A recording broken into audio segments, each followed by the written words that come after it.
సంకీర్తన 3వ అధ్యాయము 3వ వచనాన్ని మనం చూసుకుందాం. చూడండి. యెహోవా, నీవే నాకు కేడెముగాను, నీవే నాకు అతిశయాస్పదముగాను, నా తల ఎత్తువాడవుగాను ఉన్నావు. ఇందులో మూలముగా మనం చూస్తే ఇందులో ఉన్నటువంటి రెండవ మాట అంటున్నారు. యెహోవా, నీవే నాకు కేడెముగాను, తరువాత నీవే నాకు అతిశయాస్పదముగాను. అంటే నేను నిన్ను మహిమపరచటానికి, నిన్ను ఘనపరచటానికి, నిన్ను హెచ్చించటానికి కారణంగా, హేతువుగా ఉన్నావు అని మాట్లాడుతున్న మాటను బట్టి ఈరోజు మనకు తెలుగులో మన మనస్సులో రిజిస్టర్ అయినటువంటి ఒక సంగతి ఈ పేరు అనుకున్న వెంటనే గుర్తొస్తుంది. ఇది ఏంటంటే జెహోవా కాబోది. కబోది అంటే వెంటనే ఏమొస్తుంది? బ్లైండ్ అని అర్థం వస్తుంది. ముఖ్యంగా మనము కబోది అని పిలుచుకునే ఆ పదం తమిళ మూలంలోంచి వచ్చింది. అది తెలుగు మూలమైన పదం కాదు. అది తమిళ మూలం నుంచి వచ్చింది. తమిళ మూలం అంటే మనం చాలా తెచ్చుకుంటాం. మన తెలుగు భాష ఈరోజు మనం మాట్లాడేది ప్యూర్ తెలుగు కాదు కదా, అవునా? స్వచ్ఛమైన ప్యూర్ తెలుగు కాదు మనం మాట్లాడేది. స్వచ్ఛమైనదే కావచ్చు, నేను రాంగ్గా చెప్పానేమో. అర్థమవుతుంది కదా మనకి సుస్పష్టంగా. అంటే మనం మాట్లాడే తెలుగు భాష తమిళము, కన్నడము, మలయాళము, ఉర్దూ, హిందీ, సంస్కృతము, అర్థమైందా? కొన్ని ఇంగ్లీషు, ఆంగ్ల పదాలు, ఇవన్నిటినీ మనము తెచ్చుకొని మన భాషలో కలుపుకున్నాం. వాస్తవంగా అక్షరమాల్లో ఎన్నో అక్షరాలు ఉన్నాయి, అచ్చులు హల్లులు చాలా ఎక్కువ ఉన్నాయి మనకి. అయినప్పటికీ మనము వేరే రాష్ట్రాల వాళ్ళతో సంబంధ బాంధవ్యాలు కలిగి ఉన్నందువల్ల మనందరం కూడా కొన్ని సంస్కృత పదాలు మన భాషలో కలుపుకున్నాం, తమిళ పదాలు కలుపుకున్నాం, మలయాళ పదాలు కలుపుకున్నాం, ఒడియా పదాలు కలుపుకున్నాం, అస్సామీ, గుజరాతీ పదాలు, ఆంగ్లము, హిందీ, అర్థమవుతుందండి, ఉర్దూ, ఇవన్నీ కలుపుకున్నాం మనం. అందువల్ల వాడు కళ్ళు లేని కబోది అండి అని అంటాం. కబోది అంటే తమిళ మూల ప్రకారంగా ఏంటంటే ఏమని? బ్లైండ్ అని. కానీ పరిశుద్ధ గ్రంథంలో హెబ్రీ మూల భాషల్లో, హెబ్రీ మూలంలో కబోది అంటే అర్థం ఏంటంటే KABODHI, రాసుకునే వాళ్ళ సౌలభ్యం కోసం. కబోది అంటే హెబ్రీ మూలాల ప్రకారంగా మనం చూసినప్పుడు ద లార్డ్ మై గ్లోరీ. దాని భావం ఏంటంటే మనము హృదయములో అతిశయించడానికి, గర్వించడానికి. ఎటువంటి గర్వం అంటే అహంకారంతో కూడిన గర్వం కాకుండా ఒక గొప్ప సంగతిని కలిగి ఉన్న దాన్ని బట్టి వచ్చే ఘనత, మహిమ, లేకపోతే ఆనందం, స్తుతి పాడేదనే ప్రతిదినము. రాజబాబు రాశారు, ఏంటది? స్తుతి పాడేదనే ప్రతిదినము, స్తుతి పాడుటేనా అతిశయము. స్తుతి పాడటం నా అతిశయం అంటే ఏంటంటే ఒక రీజన్. ఇంత గొప్ప దేవుణ్ణి కలిగి ఉన్న దాన్ని బట్టి నేను అతిశయపడుతున్నా. ఇన్ని గొప్ప కార్యములు చేసే దేవుణ్ణి నేను కలిగి ఉన్నందుకు అతిశయపడుతున్నా. ఇంత గొప్ప దైవమును ఆరాధించుకునే భాగ్యం నాకు కలిగినందుకు నేను ప్రభువునందు అతిశయిస్తున్నా. నీవే నాకు అతిశయాస్పదం. నేను మహిమపరచడానికి, ఘనపరచడానికి, హెచ్చించడానికి నీవే నాకు కారణం ప్రభువా. నీ బాహుబలమే కారణం, నీ బలమైన వాక్యమే కారణం. నీవు ప్రతి సందర్భంలో నా బ్రతుకులో, నా సమస్యలో, నా ఇబ్బందిలో జోక్యం కలిగించుకుంటావే. దానిని బట్టి నేను ఆనందించకుండా ఉండలేను. సో నా ఆనందానికి హేతువు నువ్వే, నా అతిశయానికి హేతువు నువ్వే, నా బలానికి హేతువు నువ్వే, నా విజయానికి హేతువు నువ్వే. అందుకే నిన్ను గురించి నేను మహిమ పరుస్తూ పాట పాడతాను. అది ఒక కోణం. నా మహిమ యెహోవాయే నా మహిమ, దేవుడే నా అతిశయాస్పదము. నా దేవుడే నా అతిశయాస్పదము. చెప్పండి నాతో కలిసి, నా దేవుడే నా అతిశయాస్పదము. మన దేవుడే మన అతిశయాస్పదం. అతిశయాస్పదం అంటే అర్థం ఏంటంటే గర్వించడానికి, లేదా ఏంటి, హెచ్చించడానికి, హృదయమందు సంతోషంతో కూడిన అతిశయం కలిగి ఉండడానికి కారణం. అతిశయాస్పదం అంటే, ఆస్పదం అంటే కారణం. అందువల్ల ఈ తమిళ భావం మనకు అక్కర్లేదు. తమిళ భావం నేరుగా చూసినప్పుడు అది మతపరంగానో, జాతి పరంగానో, ప్రాంతీయ పరంగానో దాని అర్థం అది కావచ్చు. హెబ్రీ మూలాల ప్రకారంగా చూసినప్పుడు the lord my glory, the lord my glory, నా మహిమకు హేతువు ఆయన, లేదా నా అతిశయానికి హేతువు, అతిశయాస్పదం అంటున్నప్పుడు అది గర్వం కాదు. ఎటువంటిదంటే దేవుని కలిగి ఉన్న దాన్ని బట్టి వచ్చే ఆనందం. రెండవ కోణం ఏంటంటే ఎప్పుడైతే మనము దేవుణ్ణి మహింపరుస్తూ ఉంటామో, ఎప్పుడైతే దేవుని ఘనపరుస్తూ ఉంటామో, అప్పుడు దేవుడు మనలను ఘనపరుస్తారు, దేవుడు మనలను మహిమకపరుస్తారు. అలా మహిమపరచమని యేసుక్రీస్తు ప్రభువారు ప్రార్థన కూడా చేశారు తండ్రికి. ఏ అధ్యాయం అది? ఎన్ని మార్లు చెప్పుంటాను నేను. యోహాను సువార్త 17వ అధ్యాయంలో, నువ్వు నన్ను ఏ మహిమతో మహిమపరచావో వారిని కూడా అదే మహిమతో మహిమపరచు ప్రభువా అని అడిగారు. అంటే మన జీవితాలకు మహిమకు కారణము ఆయనే. మన అతిశయాస్పదం అంటే మనము ప్రభువునందు స్తుతించడానికి కారణం ఆయనే. రెండవది, మనలను ఘనపరచడం, మనల్ని మహిమపరచడం కూడా దేవుని వల్లే జరుగుతుంది. మనుషులు మనల్ని మహిమపరచడానికి, ఘనపరచడానికి, మనల్ని ఒబ్బేయటానికి, మన భాషలో మనల్ని దేని పాలు చేయడానికి, క్షణికానందం పాలు చేయటానికి, అబ్బో నువ్వు మామూలుడు కాదు, నువ్వు సూర్యుడివి, నువ్వు చంద్రుడివి, నువ్వు మహారాజువి, నువ్వు అందగాడివి, నువ్వు హీరోవి, నువ్వు బాహుబలివి, నువ్వు స్పైడర్ మ్యాన్వి, నువ్వు సూపర్ మ్యాన్వి, ఎట్లా మాట్లాడతారు మనల్ని. స్పైడర్ మ్యాన్ అన్నంటేనే నువ్వేం వలలు అల్లేసేసి ఎక్కడికో వెళ్ళిపోక్కర్లా.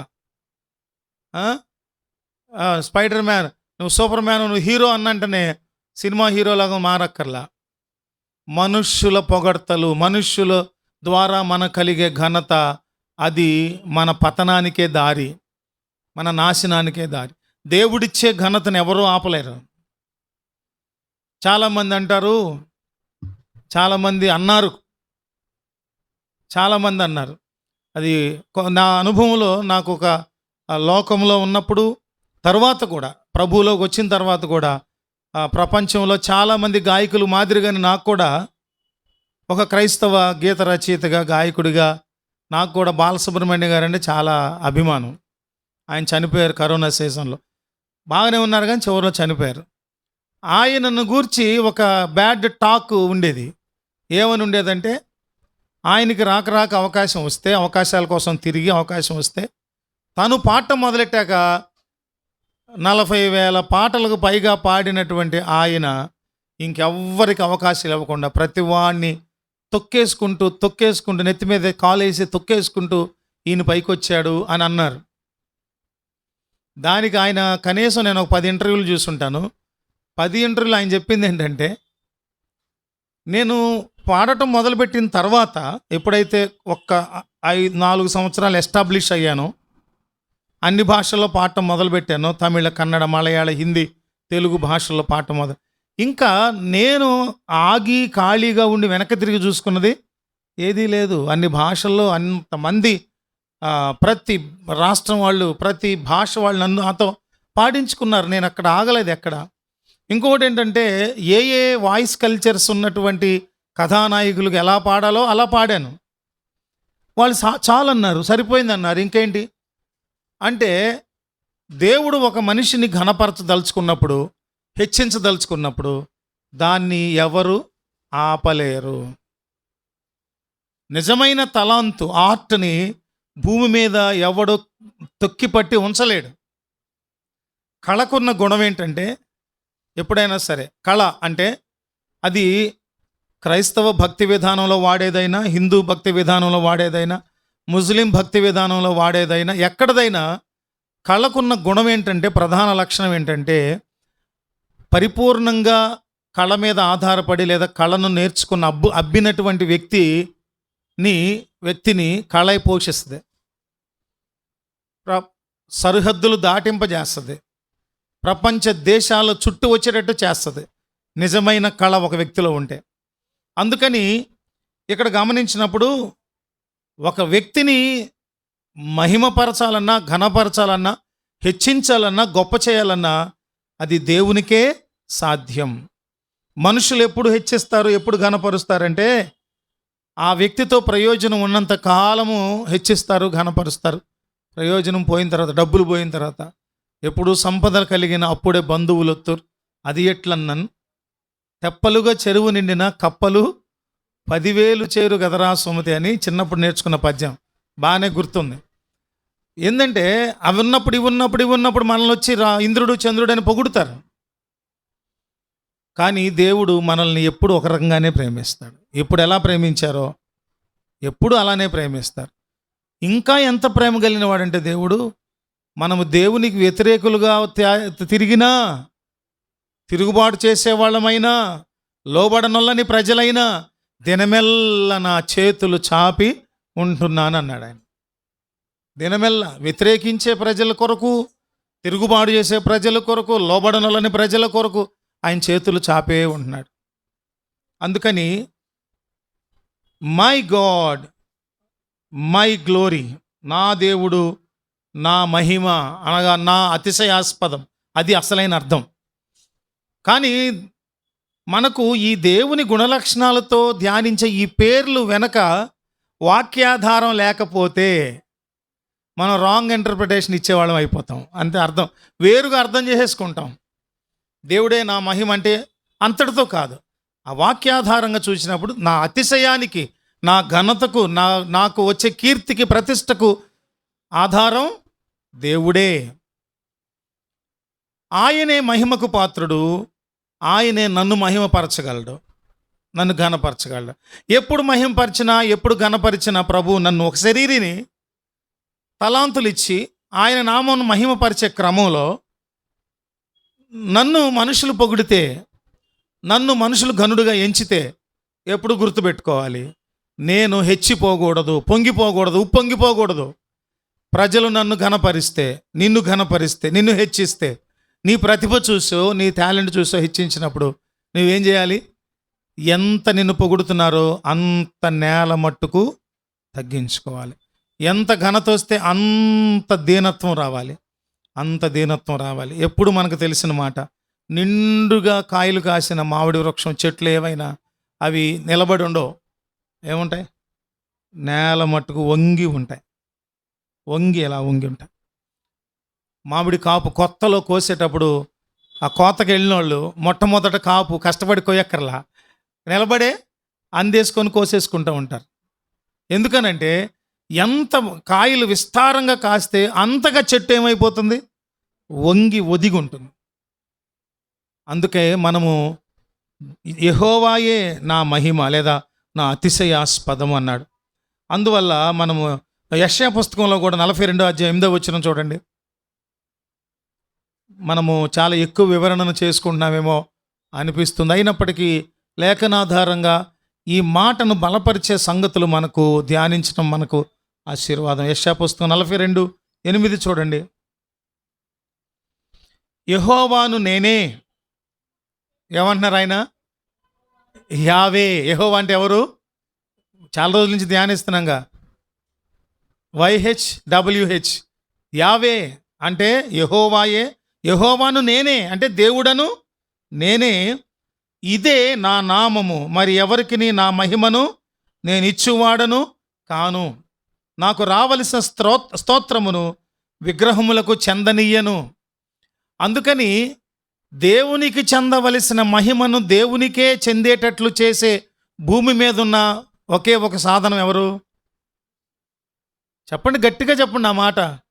మనిషి, ముఖ్యంగా యెహోవాయే దేవుడని ఎరిగిన దేవుని బిడ్డలు. క్రైస్తవులు, దేవుని ఎరిగిన వాళ్ళు, యేసయ్య రక్తంలో కడగబడిన వాళ్ళే ఈ భూమి మీద దేవునికి చెందవలసిన మహిమను దేవునికే చెందేటట్లుగా స్తుతులు స్తోత్రాలతో ఘనతతో మహిమతో దేవుణ్ణి ఎప్పుడు మహిమపరుస్తూ ఉంటారు. అటువంటి వారిని దేవుడు మహిమపరుస్తారు. దేవునికి స్తోత్రం కలుగును గాక. కొరింథీ మొదటి పత్రిక 10వ అధ్యాయం 31వ వచనం కూడా చూస్తే, అపోస్తలుడైన పౌలు భక్తుడు కొరింథీ సంఘానికి రాసిన మొదటి పత్రిక 10:31 చూస్తే, కాబట్టి మీరు భోజనము చేసినను పానము చేసినను మీరేమి చేసినను సమస్తమును దేవుని మహిమ కొరకు చేయడం. అంటే దేవుని ఏం చేయాలి మనం? ప్రతి సందర్భంలో, అది చెప్పాలి, ప్రతి సందర్భంలో దేవుణ్ణి ఏం చేయాలి? మహిమపరచాలి, హెచ్చించాలి, స్తుతించాలి, గొప్ప చేయాలి, ఆయనను మహోన్నత స్థానంలో నిలవబెట్టాలి, ఆయన నామమును పొగడాలి, ఘనపరచాలి. లోకంలో ఉన్న వాళ్ళకి ఈ రహస్యం తెలియక ఏంది రాయిళ్ళు పద్దాక హల్లెలూయా అంటారు, ఏంటి పద్దాక స్తోత్రం స్తోత్రం స్తోత్రం అంటారు, స్తుతి స్తుతి స్తుతి అంటారు, ఏంటి వీళ్ళు అని చాలామంది క్రైస్తవ భక్తి స్తుతిని హేళన చేస్తున్నారు. ఆ మాటకొస్తే క్రైస్తవేతర భక్తి విధానాల్లో కూడా భజనలు పదే పదే నామస్మరణలు చేస్తూ ఉన్నప్పుడు వాళ్ళకి అర్థం కావట్లా. వాళ్ళ భజనలను చూసి కూడా కొంతమంది అర్థం కానివాళ్ళు, తెలియనివాళ్ళు, లోతు తెలియని ఎక్కిరిస్తారు కదా. చాలాసార్లు అండి ఈ సినిమా డైరెక్టర్లకి నవ్వు పండించడం కోసం క్రైస్తవ్యాన్ని వాడుకుంటారు. క్రైస్తవ్యాన్నే కాదు, హైందవ భక్తి విధానంలో ఉన్న కొన్ని మాటల్ని, ముస్లిం భక్తి విధానంలో ఉన్న కొన్ని మాటలను తీసుకుంటారు.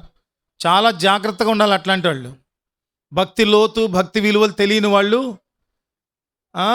వేరే వాళ్ళల్లో ఉన్నటువంటి స్థుతులను అవేవో హాస్య పదాలుగా వాళ్ళు సృష్టిస్తున్నారు. జాగ్రత్త. అలేలి అని పిచ్చిగా మాట్లాడటం, ఇంకా వేరే భక్తి విధానంలో ఉన్న పదాలని హాస్యంగా మాట్లాడటం, ఇవన్నీ చేయకూడదు.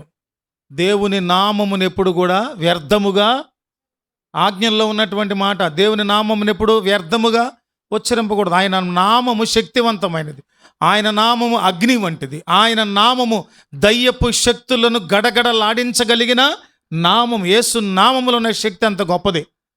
అందుకని 21 రోజులు ఆయన నామములను ధ్యానించేటప్పుడు, ఒక్కొక్క నామాన్ని ధ్యానిస్తున్నప్పుడు మనలో ఏం కలుగుతుంది? నూతన శక్తి, నూతన బలం. ఆయన నామమును ధ్యానించడం అంటే అర్థం ఏంటి? మొదట్లో చెప్పా, ఆయన గుణగణాలను వర్ణించడం. ఆయన గుణగణాలు వర్ణించడం అంటే అర్థం ఏంటంటే ఆయన నామమును ధ్యానించడం. ఇది ఎప్పుడు గుర్తుపెట్టుకోవాలి. దేవుడు ఈరోజు మన కొరకు ఈ మాటలు మన వెనుకల్లో ఆశీర్వదించును గాక. ఇంకొకటి ఉంది చూడండి, కీర్తనల పుస్తకం 19వ సంకీర్తన 1-3 వచనాలు చూసినప్పుడు మనందరూ తెలుసు, ఆకాశములు దేవుని మహిమను వివరించుచున్నవి, అంతరిక్షము ఆయన చేతి పనిని ప్రచురపరచుచున్నది, పగటికి పగలు బోధ చేయుచున్నది, రాత్రికి రాత్రి జ్ఞానము తెలుపుచున్నది. వాటికి భాష లేదు, మాట లేవు, వాటి స్వరము వినపడదు, కానీ స్తుతిస్తున్నాయి. మరి స్వరం వినబడే మనము, స్పష్టంగా మనకంటూ ఒక కమ్యూనికేషన్ వ్యవస్థ ఉన్న మనము ఇంకెంతగా దేవుని మహింపరచగలం? అందుకని దేవుని గుణగణాలను ఎంతగా మనం అర్థం చేసుకుంటే రాబోయే ఆరాధనల్లో మనం నిలబడి అందరం ఏకాత్మతో, ఏకభావనతో, ఆత్మతో, సత్యముతో శరీర ప్రాణాత్మలను ఐక్యపరిచి దేవుని మహింపరిచేటప్పుడు ఈ పదాలన్నింటినీ పదే పదే మనం ధ్యానిస్తూ ఉన్నప్పుడు, ఆ పదాల వెనుకున్నటువంటి, నామముల వెనుకున్నటువంటి గుణలక్షణాలను ధ్యానిస్తున్నప్పుడు ఎంతసేపు చేయొచ్చు ఆరాధన? ప్రభువా నీకు స్తోత్రం అని చెప్పడానికి హేతువులు దొరక్క నాయన ప్రభు ఇట్లా మాట్లాడేవాళ్ళు ఉంటారు. ఆయన గుణాలు తెలిస్తే మనసు నిండా కనుక ఆ విషయాలు స్టోర్ చేసుకుంటే, మనం లోపల గుప్తం చేసుకుంటే ఆరాధించేటప్పుడు ఎన్ని హేతువులు ఉంటాయి ఆయన ఆరాధించడానికి కదా. అట్టి కృపలో ప్రభు మనల్ని నడిపించి బలపరచుదురుగాక. పరిశుద్ధుడ గొప్ప తండ్రి, ఈరోజు మాతో యెహోవా కాబోది అనే మాట ద్వారా మీరే మా మహిమ అనే దావీదు భక్తుని అనుభవంలో మీ పేరును చేయడానికి ఇచ్చిన కృపకే స్తోత్రాలు. ధ్యానించినటువంటి భావజాలం వెనుక మేము నేర్చుకోదగిన సంగతులను, మననం చేసుకోవాల్సిన సంగతులను మాలో స్థిరపరచమని, దినదినము ఈ మాటల ద్వారా మిమ్మలను మరింత బలంగా, శక్తివంతంగా ఆరాధించున్నట్లు మాకు సాధనను అనుగ్రహించమని యేసయ్య నామములో వేడుకొనుచున్నాము తండ్రి. ఆమేన్. ఆమేన్.